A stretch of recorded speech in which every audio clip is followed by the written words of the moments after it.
assume that the art world in some ways is a fairly new world for me. It's not one that I grew up with. My parents weren't collectors and my grandparents. And so in some ways I'm kind of meeting the art world with fresh eyes. But they're fresh eyes that have a history of kind of understanding at an emotive and a bodily level, systems of belief, and then a learned kind of theoretical, conceptual idea of what belief systems are. And when I realized, when I entered this ground of the art world, I realized like, oh, this is like church. You know, this like, you know, people get together every year for their convocations, and they tithe. You know, they give patronage to these artists, and they find emerging artists who no one knows, and they spend all this money on them, with this idea that in the future there's some real value that they'll gain, either monetary value for those who like pork bellies, or another kind of value, like the value of being able to identify someone who's really good, really young, and deserves an opportunity to share their great ideas with the world.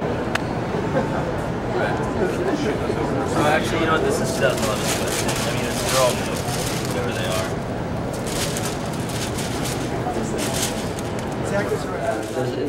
It can get very complicated, but I think that would just bamboozle. You know, I don't even understand the complicated parts of it, but if you're looking at something and you engage and you feel it's something, and it's working and it's quality, and you've got that experience that understands that, and even if you don't and it works for you, then it's a good quality.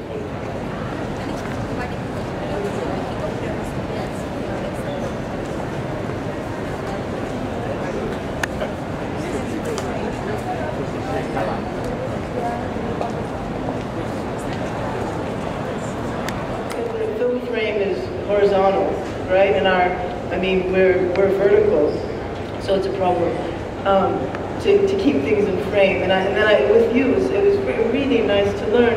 And it sounds so simple, but if I could turn the camera with you, and essentially we became sort of dance partners, I could keep you in the frame, and it was very exciting, and you didn't feel sick, you just felt sort of, you know, it's something that the stage can't do. If I'm here on stage and I'm not filling the space, you can't all of a sudden go, boop, okay, now you fill it.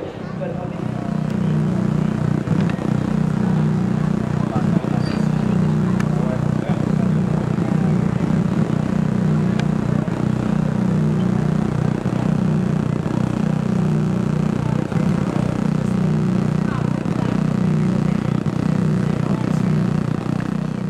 you know, some fairs are defined. People say, hey, you talk to a gallery, says, hey, are you having a good fair? Are you having a bad fair? I think university in 2008, everyone was having a very stressful fair. And I saw people around me who, not just artists, collectors, curators, writers, who were devastated and under a tremendous amount of stress. And I said, you know, I never got into making artwork for money or for the economic circumstance, though I know that it is a vital part of the existence of the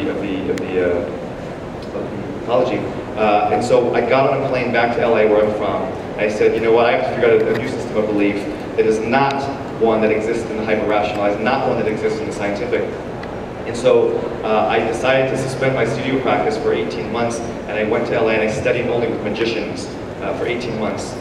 And I learned a lot of things, and well, I also learned a lot of magic tricks, let's say.